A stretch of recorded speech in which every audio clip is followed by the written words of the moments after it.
invadiram a Inglaterra.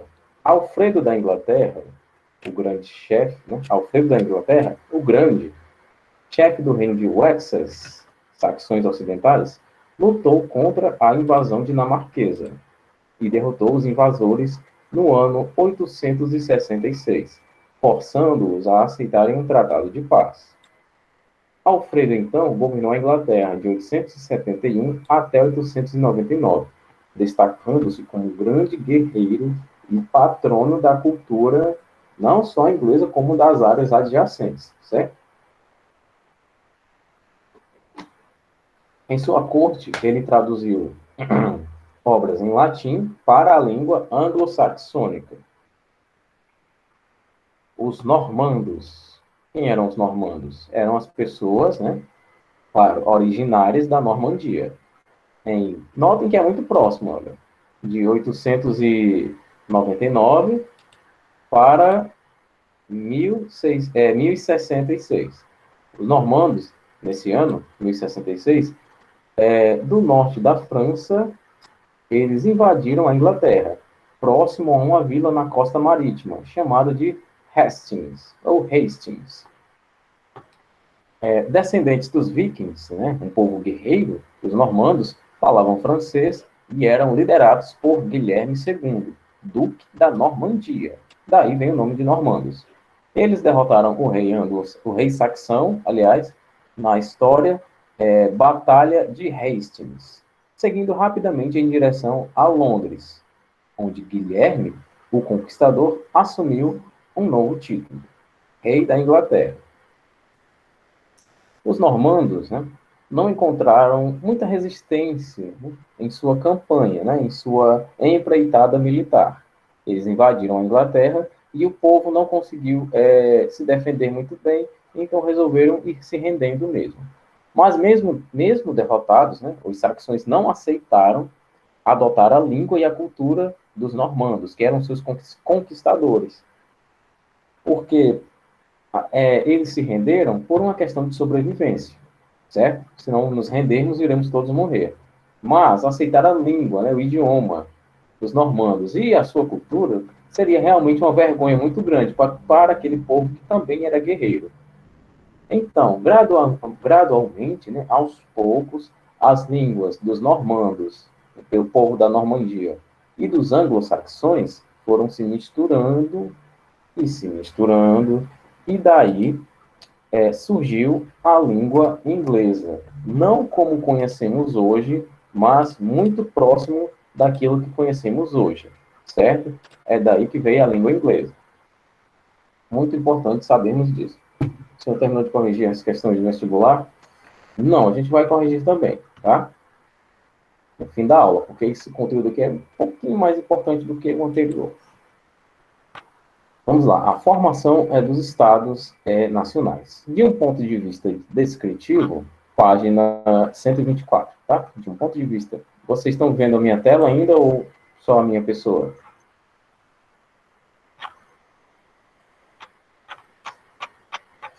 Estão vendo mais a minha tela não, né? Ok. Então vamos lá, livro, página 124. De um ponto de vista descritivo, podemos partir da definição de absolutismo como aquela forma de governo em que o detentor do poder exerce este último, né, o poder, o absolutismo, sem dependência ou controle de outros poderes, né, como, por exemplo, o poder executivo não depender do legislativo e do judiciário, que é diferente. Aqui, no nosso caso, no Brasil, um poder depende do outro. Exerce sem dependência ou controle de outros poderes, superiores ou inferiores. Tratava-se de uma acepção indubitavelmente útil, né? Ou seja, indubitavelmente é sem dúvida, no plano do debate político, mas inteiramente estéril, né? Algo que é improdutivo. Para fins de pesquisa histórica, política e constitucional. História política e história constitucional. Desde o momento em que nada acrescentava em termos de distinção e especificação no seio do fenômeno genérico, do princípio de fundo do absolutismo, a fórmula legibus solitus, referida ao príncipe implica autonomia, apesar de qualquer limite legal externo, aliás.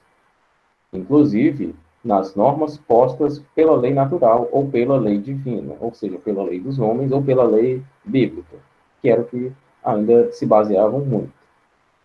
E também, a maior parte das vezes, das leis fundamentais do reino. Trata-se, portanto, lembrando que isso aqui é só um recorte de um texto, tá? Que a gente está lendo para se situar. Trata-se, portanto, mesmo em suas teorizações mais radicais de um absolutismo relativo à gestão de poder, o qual, por sua vez, gera limites internos, especialmente constitucionais, em relação a valores e crenças da época.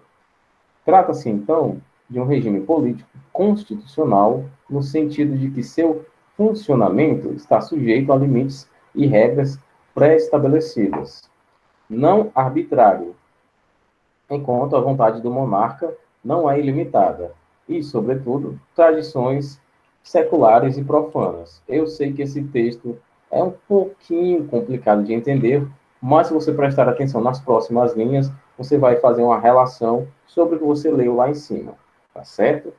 Vamos continuar. Quadro geral anterior à formação dos Estados nacionais da Europa. O que é que a gente tinha, né? A gente já viu que os estados se formaram na base da guerra, né? Muitas guerras, dominação, controle, expansão territorial, submissão e adesão ou não da cultura do conquistador, né?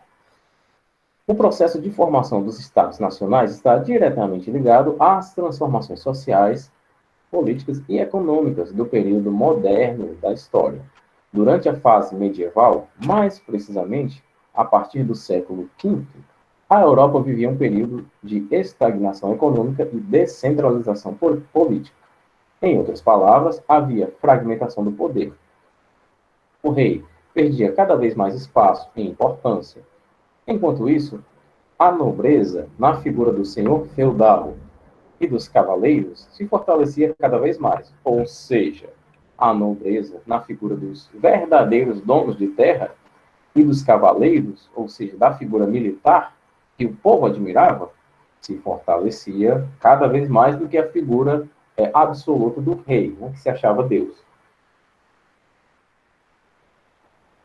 A exemplo disso, né, a exemplo dos reis que se achavam deuses, temos os faraós. Mas esse é assunto para outra aula. Como vimos, aos poucos o modelo feudal foi se esgotando e sendo substituído devido principalmente a dois fatores. O primeiro foi o renascimento comercial e o segundo foi o surgimento dessa nova classe social, a burguesia. Como eu expliquei para vocês, eu acredito que eu expliquei para vocês, temos os nobres, né, e temos os burgueses. Os burgueses são trabalhadores, né, pessoas que produzem riqueza. Os nobres são pessoas que vêm de uma família cuja linha sucessória traz títulos de nobreza, famílias com títulos de nobreza. Condes, marqueses, barão, príncipe, rei, rainha.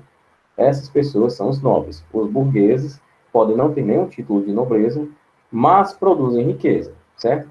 E alguns burgueses já tiveram até mais dinheiro do que os nobres, certo?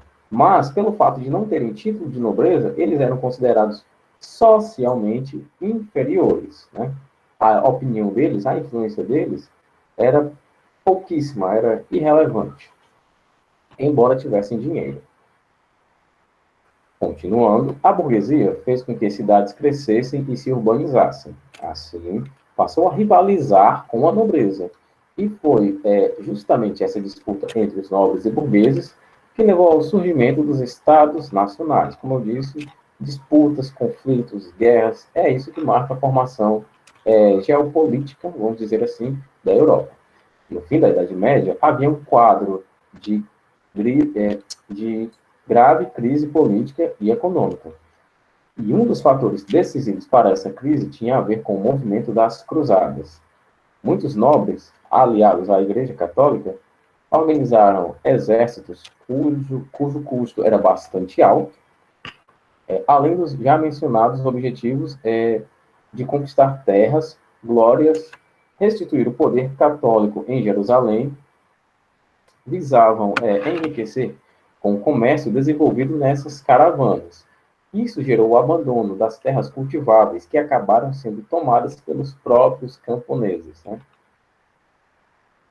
Outro problema foi que, na maioria das cruzadas, houve derrota dos cristãos. Né? Cruzadas porque eles eram os cavaleiros da cruz. Né? Eles tinham uma cruz aqui no peito deles, no tórax, no escudo. Eles também se achavam os guerreiros enviados por Deus. Né? A representação do exército de Deus na terra. O que gerou grande crise financeira, além de grandes perdas de contingentes humanos dos exércitos. Sem ter como reverter essa situação, a nobreza cada vez mais se aproximava dos reis, abrindo mão de certos privilégios. Ponto. Em contrapartida, os reis começavam a criar as condições para a formação de um Estado. Alguma coisa no chat? Mariana, a gente está na página 125, tá? A gente está no último parágrafo agora. A crise vivida pelos nobres em decorrência das derrotas nas cruzadas também foi decisiva para a aproximação entre os reis e a burguesia. Os burgueses, que tinham no comércio sua principal atividade, encontravam grandes dificuldades econômicas no modelo político descentralizado e autônomo dos feudos, onde quem mais lucrava eram os senhores feudais.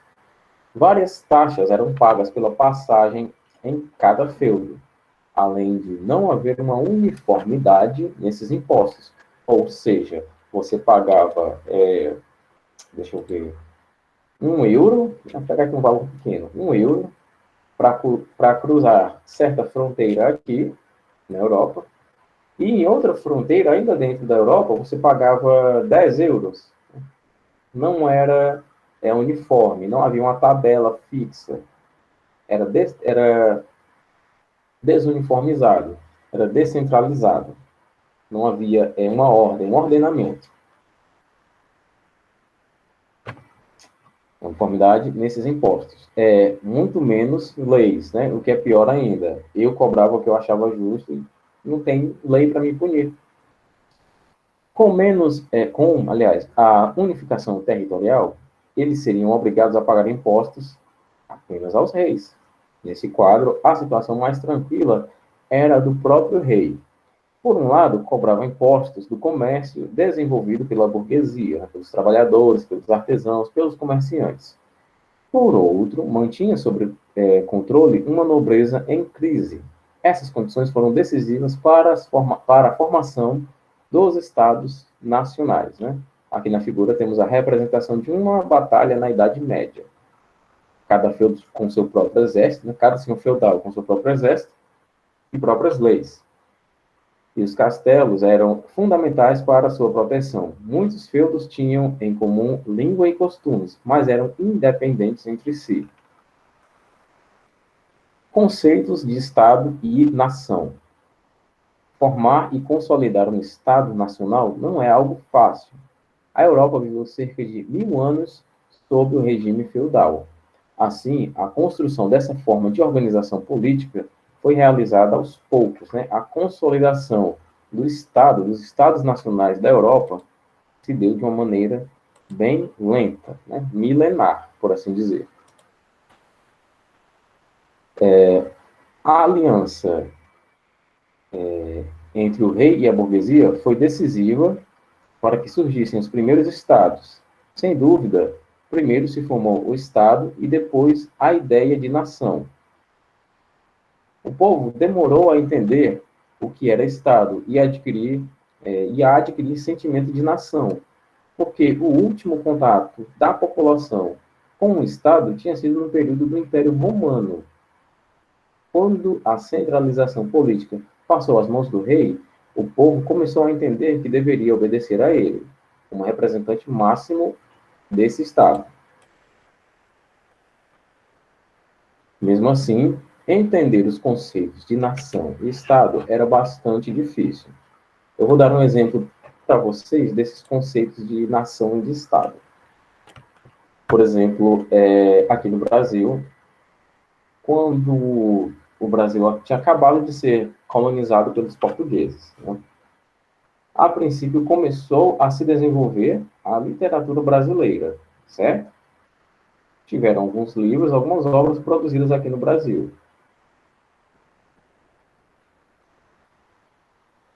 Mas me diga uma coisa, o que era ser brasileiro? O nosso país, a nossa terra, viveu o suficiente para ter uma identidade, uma memória histórica? É óbvio que não, né? Tanto que a literatura brasileira de início é bem diferente da realidade brasileira de hoje, certo? Então, é isso que é o conceito que nós estamos falando aqui, que era difícil de definir, conceito de nação e de Estado, conceito de nação brasileira. O que é ser brasileiro? Quem é o povo brasileiro? Certo? Quem era o povo europeu, então? Quem eram os ingleses? O povo da England, aliás, da terra dos anglos, que depois passou a ser England, certo? Essa é a principal ponta da corda que vocês têm que puxar para entender o que é ser brasileiro, o que é ser europeu. Vamos lá. Mesmo assim, entender os conceitos de nação e Estado era bastante difícil, principalmente para os habitantes europeus desse período. A autonomia dos feudos deu lugar à centralização de reinos, que seriam formados com as junções de territórios, dando origem a muitas disputas.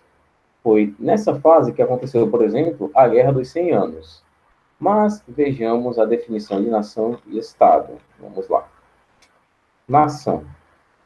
O conceito de nação não está diretamente ligado apenas ao conjunto de cultura, costumes e idiomas, que foi o que eu falei, né? Desenvolvidos por grupos populacionais que se fixam em determinados territórios. Então, vamos pegar essa primeira frase aqui para fazer uma relação com o que eu disse, certo? Que é isso, Alan? Falta pouco com o conceito de nação não está diretamente ligado apenas ao conjunto de cultura, costumes e idiomas desenvolvidos por grupos populacionais que se fixam em determinado território. Atenção, o que eu falei, do povo português que tinha acabado de chegar aqui no Brasil. Se fixaram em nosso território. E começaram a produzir a literatura brasileira, né? Vários anos depois.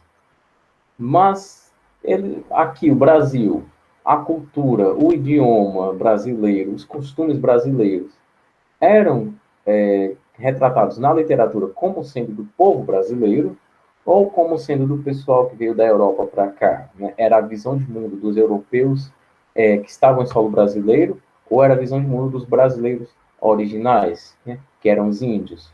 Claro que nós estamos falando da visão dos colonizadores europeus, né? Que eu gosto muito de chamar o Brasil dessa época de colônia portuguesa. Brasil eu chamo alguma coisa depois, muito depois disso, né? É porque a gente não tem uma identidade ainda bem definida. A identidade do nosso país está em formação, certo? Está em formação.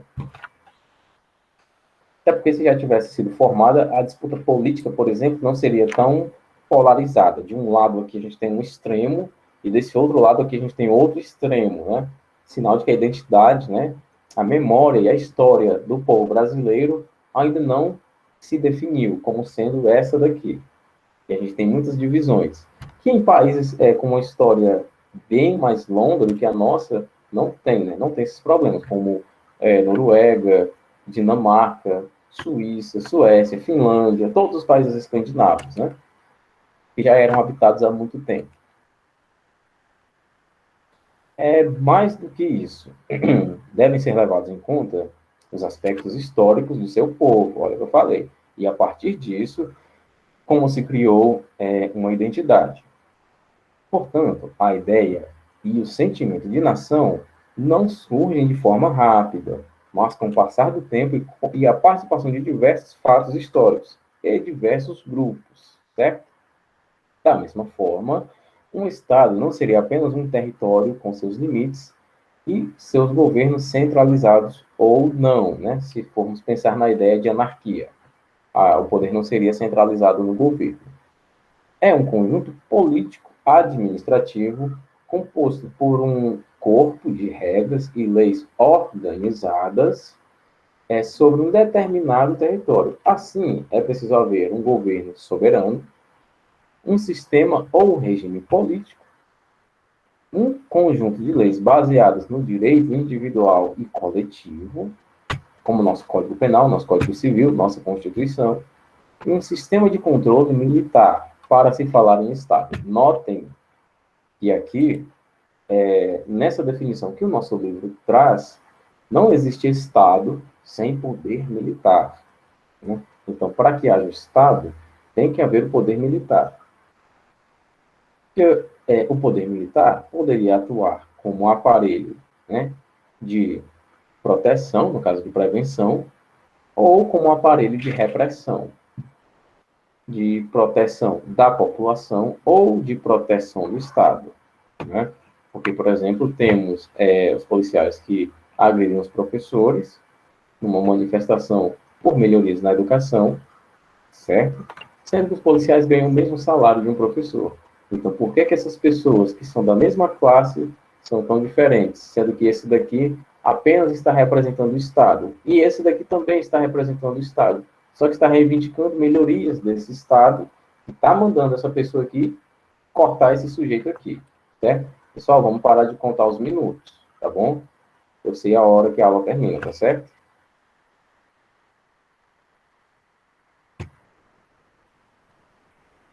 Vamos lá. A formação dos Estados modernos. Os Estados nacionais serviram para atender às novas necessidades da sociedade europeia. O conjunto de feudos, na verdade, precisava de unificação, como eu falei, territorial, com governo soberano, além de limites territoriais definidos, tanto por terra quanto por mar. Os feudos davam lugar a um Estado forte e organizado. As classes sociais envolvidas nesse processo tinham seus interesses claros na formação de Estados nacionais. Para o rei, exercer o controle sobre um Estado com dimensões definidas e uma economia produtiva, né? Produtiva, a gente já está falando de burguesia, né? Garantia a manutenção de seus privilégios e suas regalias, visto que a própria burguesia comerciante aceitava pagar impostos e tributos ao rei. Né? Burguesia mesmo é essa que se rebelou diversas vezes e promoveu rebeliões. Né? Revoluções, aliás, é uma palavra muito mais bonita. A burguesia entendia que, para o comércio crescer e se consolidar, seria necessário um Estado unificado, né? Com regras, leis, taxas, o ponto de vista fiscal também bem definido para todo mundo, né? Com regras, leis, relações e relações estabelecidas, e o poder centralizado na figura monarca. Ou seja, a burguesia queria o controle, né? Controle do poder no monarca, né? Em uma única pessoa, para que ele fosse dando as regras, as leis, né? As taxas tributárias, que são muito interessantes para a burguesia, e assim iriam manter um certo controle e seria também possível fazer uma previsão do que poderia acontecer ou não com a economia. Eu posso falar disso com você depois, Mariana, certo? Voltando aqui ao texto. A nobreza não havia inicialmente se adequado a essa nova organização política. Temia perder suas regalias e suas terras produtivas. Devido aos altos gastos, os nobres haviam se enfraquecido. Gastos com seus próprios privilégios e gastos com guerras também, certo? Com os cavaleiros da cruzada.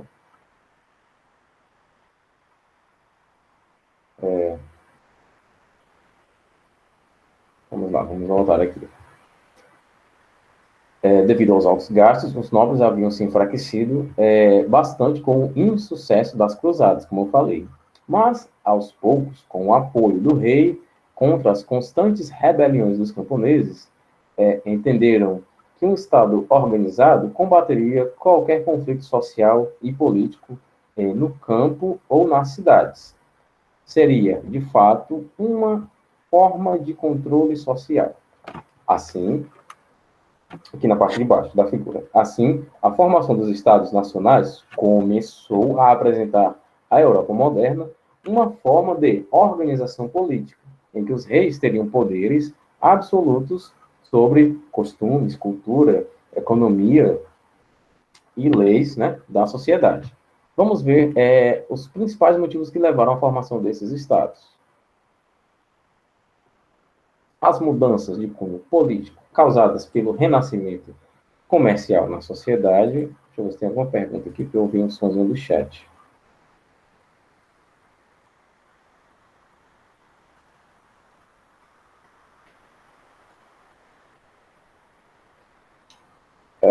Essa questão aí a gente pode discutir depois, pessoal. Talvez quando a aula acabar, se tiver um tempo.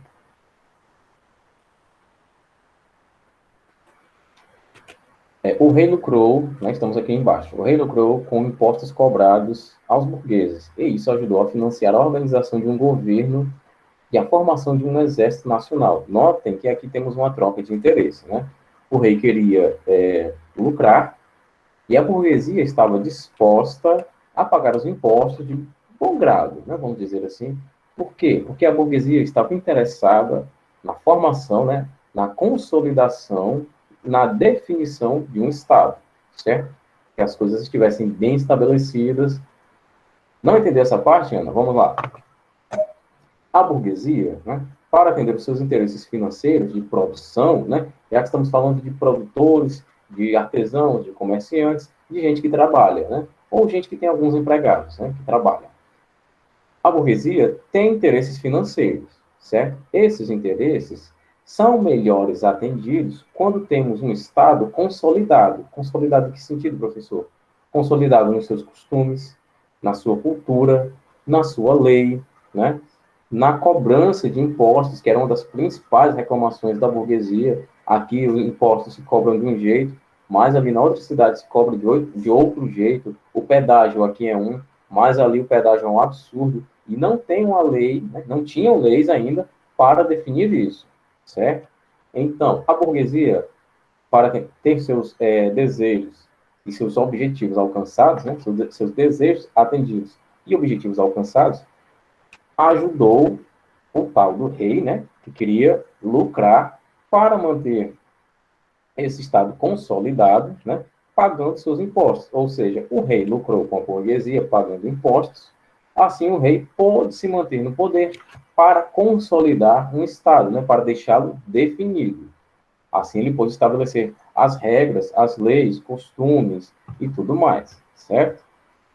Que é mais ou menos um detalhamento, né, eu falei aqui, dessa última frase aqui. O rei lucrou com os impostos cobrados aos burgueses, e isso ajudou a financiar a organização do Estado e também a formação de um exército nacional, já que a nobreza havia perdido muito dinheiro mesmo, quase a falência, com o pouco sucesso que tiveram no começo com os Cavaleiros da Cruzada, que acabou depois num fracasso, né? Bom, a aliança, nossa, o tempo passou tão rápido aqui, e ainda tem muita coisa para a gente ler para fazer as atividades. Mas isso não quer dizer que a gente não vá fazer as atividades que o professor vai passar, né? A Igreja Católica, né? A aliança com a Igreja Católica, que era dona de grandes extensões de terra, aliás, curiosidade que eu acho que eu falei nessa turma aqui, a Igreja Católica é o maior dono, a instituição da Igreja, né? É a maior dona de terras no planeta, no nosso planeta Terra. Para os reis, o sistema feudal atrapalhava suas intenções. E, como os integrantes do clero, ou seja, da igreja, também eram senhores feudais, tiveram de fazer uma aliança com a Igreja Católica para que não saísse perdendo. Então, foram criados impostos que seriam pagos à Igreja.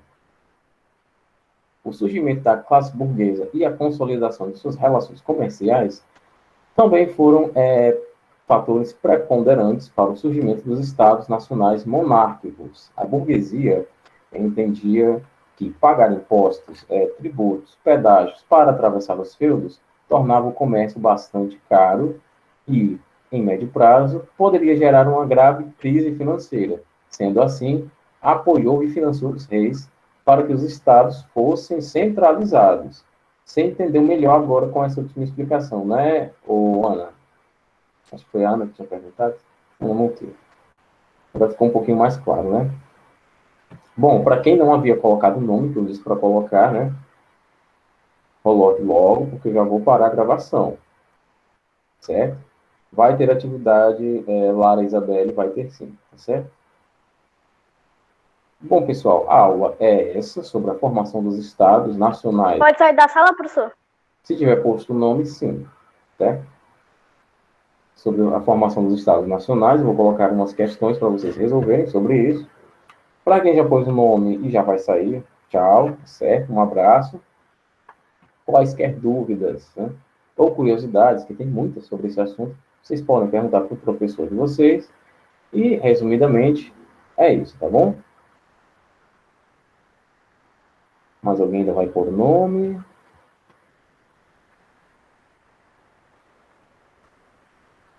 Quem já pôs o nome, pessoal, não precisa pôr de novo, não, tá? Só uma vez.